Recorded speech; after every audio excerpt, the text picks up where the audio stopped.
बाहर आने चाहिए, अभी तक वो नहीं आए।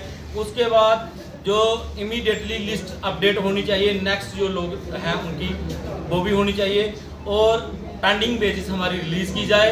Insurance of accident daily Vaser, जो हमारा डेली वेजर जब एक्सीडेंट होता है उसका इंश्योरेंस होना चाहिए, और हैंडीकैप पर्सन उसको कंपनसेशन मिलना चाहिए। पेंडिंग रिलैक्सेशन फाइल क्लियर होनी चाहिए, जो पिछले 3 सालों से लगातार सेक्टर के चक्कर काट रही है। 55 बंदों की फाइल है वो सेक्टर में है। मिनिमम वेज एक्ट ये भी लागू होना चाहिए।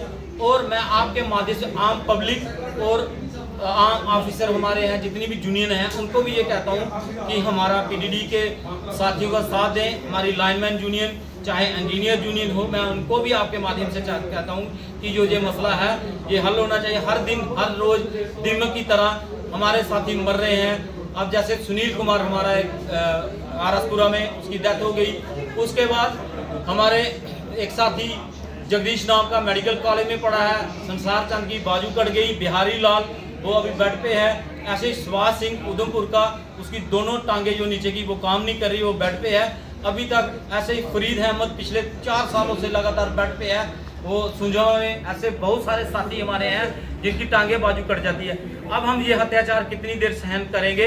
अब हम बर्दाश्त से ऊपर जा रहा है। और तमाम जितने भी साथी हैं, मैं आपके माध्यम से उनको ये कहना चाहता हूँ कि अगर इन दौरान काम करते हुए किसी साथी के साथ कोई मिसहैपनिंग हो गई, उसकी जिम्मेवारी ना यूनियन की होगी, ना एडमिनिस्ट्रेशन की होगी, ना ही डिपार्टमेंट की, बल्कि वो खुद ही अपना जिम्मेवार होगा। और मैं आपके माध्यम से ये भी कहना चाहता हूँ, ये 40 साल के ऊपर ही है, 50 साल, 5 साल किसी की नौकरी रह गई, किसी की 10 साल, अब नौकरी करनी क्या है।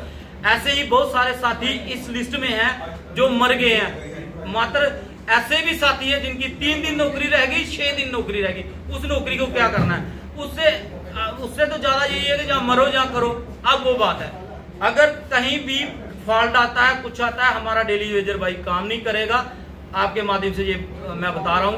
अब यूनियन स्ट्रिक्ट एक्शन लेगी। अगर कोई साथी हमें पता चल गया कि किस जगह पे कहाँ काम कर रहा है, उसको भी बख्शा नहीं जाएगा। ये 72 घंटे की कल से हमारी जो स्टार्ट है, 72 घंटे की कल से हम एमडी ऑफिस पढ़ा। अमरनाथ यात्रा शुरू होने जा रही है, उसके दौरान अगर मतलब कि एक बड़ी महत्वपूर्ण यात्रा होती है, बाहर से लोग आते हैं, तो क्या वो भी अफेक्ट होंगे? हम नहीं चाहते थे कि हम ऐसा कोई फैसला लें, लेकिन हमारे भी छोटे छोटे बच्चे हैं, हमारी मजबूरी बन चुकी है।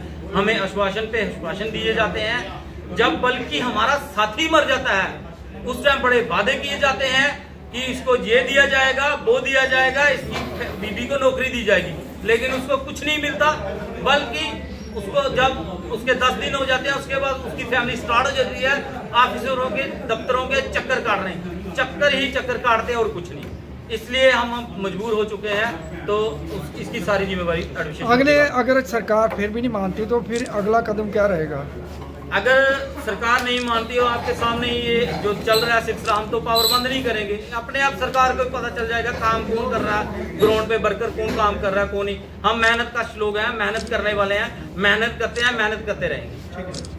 मेरा नाम अखिल शर्मा, स्टेट प्रेसिडेंट जम्मू कश्मीर। 10-11 तारीख को पिछले दी थी, इसी महीने की 10 तारीख को, और हमें आश्वासन मिला था कि 10 दिन के अंदर अंदर आपके जो ऑर्डर हैं वो हो जाएंगे, लेकिन वो ऑर्डर भी नहीं हुए। और बल्कि हमारे बहुत सारे साथी मर रहे हैं इन दिनों, आप देख रहे हो, हर दिन हर रोज़ हमारा साथी मर रहा है। जो 557 की लिस्ट है, इसमें से बहुत सारे साथी मर गए। अब बहुत सारे साथी रिटायर भी हो गए, बहुत सारे साथी हैं जिनके 6-6 दिन रह गए, जहाँ 6-6 महीने रह गए। 1.5 साल लगातार 1.5 साल से हम यही देख रहे हैं, और ये हमारे जो मसले हल नहीं हो रहे। अब जब तक ये मसले हल नहीं होंगे तब तक हम पीछे हटने वाले नहीं हैं। अब जैसे हमारी 557 की लोगों की जो डीपीसी है, एजेंडा जल्दी से जल्दी बाहर निकला जाए। आफ्टर जो 557 लोग इमीडिएटली लिस्ट अपडेट, इसके बाद जो पीछे लोग रह जाएंगे उनकी स्नैटी लिस्ट है जो बाहर निकालनी चाहिए। उसके बाद पेंडिंग बेसिस रिलीज़ की जाए, और उसका insurance of accident daily Vaser का जो इंश्योरेंस है बहुत जल्द से जल्द किया जाए। हैंडीकैप पर्सन कंपनसेशन उनको दिया जाए। उसके बाद मिनिमम वेज एक्ट वो दी जाए, और पेंडिंग रिलैक्सेशन फाइल क्लियर होनी चाहिए जो सेक्टर में पड़ी है 55 बंदों की, अभी तक वो भी वहाँ की वहाँ ही है। और लगातार वो हम चाहते हैं कि ये जो हमारी डिमांडें हैं, जब तक ये पूरी नहीं होंगी हम पीछे नहीं हटने वाले। आपके माध्यम से आम पब्लिक को और एसोसिएशन जितनी भी है अपने डिपार्टमेंट के आला ऑफिसरों को, लाइनमैन यूनियन हो चाहे वो इंजीनियर यूनियन हो, मैं आपके माध्यम से उनको भी कहना चाहता हूँ कि ये डेली वेजर हर दिन हर रोज़ हर एक इंसान का साथ देता है, लेकिन आज इसकी बारी है। तमाम साथियों से हाथ जोड़ के विनती करता हूँ कि आप हमारा साथ दें और 72 घंटे की कॉल जो हमारी कल MD ऑफिस पनामा चौक से स्टार्ट हो रही है 10 बजे सुबह, तमाम साथियों से मैं अपील भी करता हूं कि वो वहां पहुंचे।